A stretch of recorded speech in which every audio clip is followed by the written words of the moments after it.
to my today's episode. In this video, I am going to talk about the narration. আজকের ভিডিওতে আমরা narration একটা বাক্য কিভাবে ডিরেক্ট থেকে ইনডিরেক্টে পরিণত করতে হয় তার রুলস কালাকলাপ অ্যান্ড এক্সাম্পল সব কিছু আজকে আমরা একে একে দেখবো বোঝার চেষ্টা করবো। Okay, so let's begin. Okay, so আমরা আমাদের সাইডে চলে এসেছি। আজকে আমরা narration একটা বাক্য কিভাবে ডিরেক্ট থেকে ইনডিরেক্টে করতে হয় সেটাকে আজকে আমরা দেখবো। ওকে, সো প্রথম রুলসটা হচ্ছে reporting verb change. Reporting verb change তো একটা ডিরেক্ট সেন্টেন্সে একটা ডিরেক্ট বাক্যতে দুটো অংশ থাকে, একটা হচ্ছে রিপোর্টিং ভার্ব আর একটা হচ্ছে রিপোর্টেড স্পিচ। ওকে, এখন কোনটা কি আমরা কিভাবে চিনবো? আমরা একটা এক্সাম্পলের মাধ্যমে দেখে নিই। সো এই হচ্ছে একটা ডিরেক্ট বাক্য, একটা ডিরেক্ট সেন্টেন্স। এই ডিরেক্ট সেন্টেন্সে দুটো অংশ থাকবে, একটা হচ্ছে রিপোর্টিং ভার্ব আর একটা হচ্ছে রিপোর্টেড স্পিচ। এখন কোনটা রিপোর্টিং ভার্ব?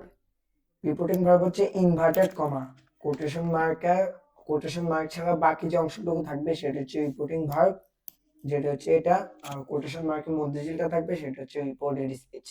ওকে, সো আমাদের প্রথম রুলস অনুযায়ী আমাদের রিপোর্টিং ভার্ব মানে এটা, এই রিপোর্টিং ভার্বটাকে আমাদের চেঞ্জ করার কায়দা জানতে হবে। ওকে, আমরা এখন লেখাটা পড়তে পারি যে ডিরেক্ট স্পিচের রিপোর্টিং ভার্ব সে, টোল্ড, আস্ক ইত্যাদি সেন্টেন্সের প্রকার অনুসারে বলতে। সো একটা রিপোর্টিং ভার্বে এটা এটা হচ্ছে একটা রিপোর্টিং ভার্ব। এই রিপোর্টিং ভার্বে একটা মেইন ভার্ব আছে। এই মেইন ভার্বটা কিন্তু বাক্যের গঠন দেখে কিন্তু এই মেইন ভার্বটা বদলাবে। ওকে, সো এখন কোনটা থাকে কোনটা হবে? যদি সেট থাকে তাহলে সেটের রিপ্লেসমেন্ট হিসেবে আমরা যখন একটা ডিরেক্ট সেন্টেন্সকে ইনডিরেক্ট করব তখন তখন সেটের পরিবর্তে আমরা এখানে টোল বসাতে পারবো। ওকে, আবার সেট থাকে আবার সেট অথবা সেট টু থাকে আমরা কিন্তু আবার টোল বসাতে পারবো। যদি এখানে সাপোজ যে এখানে সেট সেট টু আছে, তো এখানে আমরা ইনডিরেক্টের ক্ষেত্রে তখন আমরা টোল বসাতে পারবো। ওকে, and then said যদি যদি সেট থাকে আমরা আজ বসাতে পারবো যদি সেটা কোশ্চেনের খাতিরে হয়। সো সেট থাকে লাইক ধরেন যে এখানে সেট আছে, সো আমি ইনডিরেক্টে আমরা এই সেটের পরিবর্তে আমরা আজ বসাতে পারবো, কিন্তু একটা শর্ত আছে যেটা হচ্ছে আমাদের কোটেশন মার্কের যে অংশটা, কোটেশন মার্কের মধ্যে যে অংশটা থাকবে সেটা কিন্তু question mark question WS question অথবা ইএস নো কোশ্চেন যে কোনো একটা কোশ্চেন হতে হবে। ওকে, তখন কিন্তু আমরা আজ বসাতে পারবো। এন্ড দেন সেটটাকে আমরা রিকোয়েস্টেড বসাতে পারবো যদি সেই বাক্যটা রিকোয়েস্ট অনুরোধের মতো কিছু একটা হয়। ওকে, এন্ড দেন সেটটাকে অর্ডার অথবা কমান্ডেড যে একটা বসাতে পারবো যদি সেটা অনুমতি অনুমতি না, যে কমান্ড আদেশ অথবা হুকুমের ক্ষেত্রে হয় তখন সেটা আমরা অর্ডার অথবা কমান্ডেড বসাতে পারবো। এন্ড দেন সেটটাকে আমরা সাজেস্টেড অথবা অ্যাডভাইসড দুটো একটা বসাতে হবে যদি সেটা অনুরোধে উপদেশের খাতিরে হয়। ওকে, এন্ড দেন ইনভার্টেড কমার ব্যাপার স্যাপার। সো ইনভার্টেড কমার এখন আমরা এটা দেখি। সো ইনডিরেক্ট স্পিচে কোটেশন মার্ক থাকে না। ওকে, সো আরেকটা কথা বলে দিই যে কোটেশন মার্কে কিন্তু আমি ইনভার্টেড কমা বলে থাকি, এটাকে আমরা কোটেশন মার্কও বলতে পারি, ইনভার্টেড কমা বলতে পারি, আবার বাংলাতে উদ্ধরণ চিহ্ন আমরা বলে থাকি। ওকে, সো যে কোনো একটা বললে আমাদের হবে। সো ধরেন যে একটা ডিরেক্ট সেন্টেন্সে তো কোটেশন মার্ক সহ একটা বাক্য থাকে। ওকে, কিন্তু ইনডিরেক্ট যখন হবে তখন সেখানে কিন্তু কমাও থাকবে না প্লাস কোটেশন মার্ক কিছুই থাকবে না।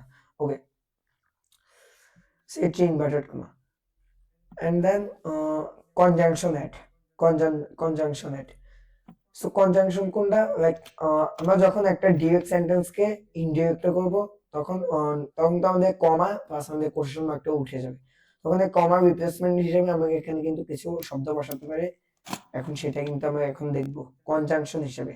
ওকে, সো যদি বাক্যটা ইনভার্টেড কমার যে অংশটা আছে সেটা যদি অ্যাসার্টিভ সেন্টেন্স হয় তাহলে এখানে আমরা দ্যাট বসাতে পারবো কমার রিপ্লেসমেন্ট হিসেবে। সো সাপোজ এখানে তো এই বাক্যটা আমরা পড়ি, এই এক্সাম্পল দিয়ে আমরা সবকিছু বুঝবো। ওকে, সো যেমন he said I am happy. So I am happy এটা কিন্তু একটা অ্যাসার্টিভ সেন্টেন্স। ওকে, সেটা একটা অ্যাসার্টিভ সেন্টেন্স। এই অ্যাসার্টিভ সেন্টেন্সকে যখন আমরা ইনডিরেক্ট করব তখন আমরা তো কমার পরিবর্তে এখানে আমরা দ্যাট বসাতে পারবো, যেহেতু এটা অ্যাসার্টিভ সেন্টেন্স তখন কমার রিপ্লেসমেন্ট হিসেবে এখানে আমরা দ্যাট বসাতে পারবো। ওকে, তারপর যদি এই বাক্যটা ইনভার্টেড কমার সেন্টেন্সটা যদি ইয়েস নো কোশ্চেন হয়, লাইক এখানে আই এম হ্যাপির পরিবর্তে ইয়েস নো কোশ্চেন কিছু একটা আছে, তখন আমরা এখানে দ্যাট এর পরিবর্তে আমাদের ইফ অথবা ওয়েদার আমাদের বসাতে হবে। ওকে, এন্ড দেন ডাব্লিউএস কোশ্চেন যদি থাকে, সো এখানে এই অংশটা ইনভার্টেড কমা অংশটা যদি ডাব্লিউএস কোশ্চেন হয়, তখন সেখানে আমরা ডাব্লিউএস ওয়ার্ডটা বসাবো। কিভাবে? লাইক এখানে এই যে ইনভার্টেড কমা অংশটা আছে যে he said who are you. Okay, so এখন হু আর ইউ, এই হুটা হচ্ছে কিন্তু ডাব্লিউএস ওয়ার্ড। এখন সেটা আমি ইনডিরেক্টের ক্ষেত্রে দ্যাট এর জায়গায় কমার রিপ্লেসমেন্ট হিসেবে আমরা সেখানে এখানে যে হুটা আছে যে ডাব্লিউএস ওয়ার্ডটা থাকবে সেটা আমরা কমার রিপ্লেসমেন্ট হিসেবে বসিয়ে দিব। ওকে, দেন তারপর যদি ইম্পারেটিভ সেন্টেন্স হয়, লাইক এখানে এই সেন্টেন্সটা যদি ইম্পারেটিভ হয় তাহলে সেখানে আমরা টু বসাতে পারবি, আর যদি নেগেটিভ ইম্পারেটিভ হয় তাহলে নট টু। বুঝা গেছে? সো দেন আমাদের হচ্ছে টেন্স মেইন বিষয়। সো যদি বাক্যটা লাইক এই বাক্যটা এই এক্সাম্পল দিয়ে আমরা সবকিছু বুঝবো। সো এই বাক্যটা এটা যদি আমাদের প্রেজেন্ট টেন্সে হয় কি লেখা, যদি প্রেজেন্ট টেন্সে হয় তাহলে সেটাকে আমরা পাস্ট টেন্সে নিতে হবে। লাইক সাপোজ এখানে হ্যাপির পরিবর্তে গো আছে। ওকে, সো গো যদি সেটা প্রেজেন্ট টেন্সে হয়ে থাকে আমরা এটাকে পাস্ট টেন্সে নিয়ে যাব গো। গো এর পরিবর্তে তখন আমরা ওয়েন্ট বসাবো। ওকে, এন্ড দেন যদি প্রেজেন্ট কন্টিনিউয়াস ইজ গোইং থাকে তাহলে আমরা পাস্ট কন্টিনিউয়াস নিয়ে যাব, তখন ওয়াজ গোইং হয়ে যাবে। And then present perfect has gone থাকলে আমরা পাস্ট পারফেক্ট হ্যাড গনে নিয়ে যাব। দেন পাস্ট ইনডেফিনিট পয়েন্ট যদি থাকে তারপর পাস্ট পারফেক্টে নেব। যদি ইনভার্টেড কমা, সবকিছু কিন্তু ইনভার্টেড কমার উপরে হয়ে থাকে, ইনভার্টেড কমার ভিতরের অংশটা যদি প্রেজেন্ট ইনডেফিনিট সেন্টেন্সে হয় তখন আমরা পাস্ট ইনডেফিনিটে নিব, প্রেজেন্ট কন্টিনিউয়াস হয়ে পাস্ট কন্টিনিউয়াস, দেন প্রেজেন্ট পারফেক্ট হয়ে পাস্ট পারফেক্ট, পাস্ট ইনডেফিনিট হয়ে আবার পাস্ট পারফেক্ট, দেন আবার পাস্ট কন্টিনিউয়াস হয়ে পাস্ট পারফেক্ট কন্টিনিউয়াস নিতে হবে। দেন আমাদের ফিউচার টেন্সে যদি হয় তাহলে সেটা আমরা উডে নিব। ওকে, উড বসাবো। সেটা টেন্স চেঞ্জের মেইন বিষয়টা। And then exception tense change হবে না যখন। সো এখন তো দেখলাম আমরা টেন্সটাকে কখন চেঞ্জ হবে, আর এখন দেখবো টেন্স কখন চেঞ্জ হবে না। যদি আমাদের ইনভার্টেড কমার অংশটা যদি ইউনিভার্সাল ট্রুথ হয়, মানে এটাই ইউনিভার্সাল ট্রুথ, এটা কখনো চেঞ্জ হয় না, এটা হচ্ছে চির সত্য, ইউনিভার্সাল ট্রুথ। যদি ইনভার্টেড কমা অংশটা, এই যে ইনভার্টেড কমা এই অংশটা যদি ইউনিভার্সাল ট্রুথ হয়, সর্বসত্য হয়, তখন টেন্সের কোনো পরিবর্তন হয় না। যদি আবার সেটা হ্যাবিটে হয়, লাইক এখানে ইনভার্টেড কমা অংশটা হ্যাবিটে আছে, কারো একজন হ্যাবিট, কারো একজনের অভ্যাস সম্পর্কিত আছে, তখন টেন্স চেঞ্জ হবে না। দেন যদি প্রোভার্ব, আই মিন কথার কথা, যেটাকে আমরা কথার কথা বলি, সেটা যদি থাকে তখন টেন্স চেঞ্জ হবে না। যদি স্টিল ট্রু ফ্যাক্ট, যদি যদি একটা ফ্যাক্ট, একটা তথ্য যদি এখনো যদি সত্য হয়ে থাকে, লাইক একটা তথ্য এখন সেটা এখনো সত্য আছে, তখন এটা যদি ইনভার্টেড কমার মধ্যে থাকে তখন সেটা টেন্স চেঞ্জ হবে না। ওকে, এন্ড দেন ন্যারেশনের শর্টকাট ফর্মুলা। এখন তো আমরা ন্যারেশনের সবকিছুকে আমরা চেঞ্জ কিভাবে করব, সব রুলস কায়দা দেখলাম।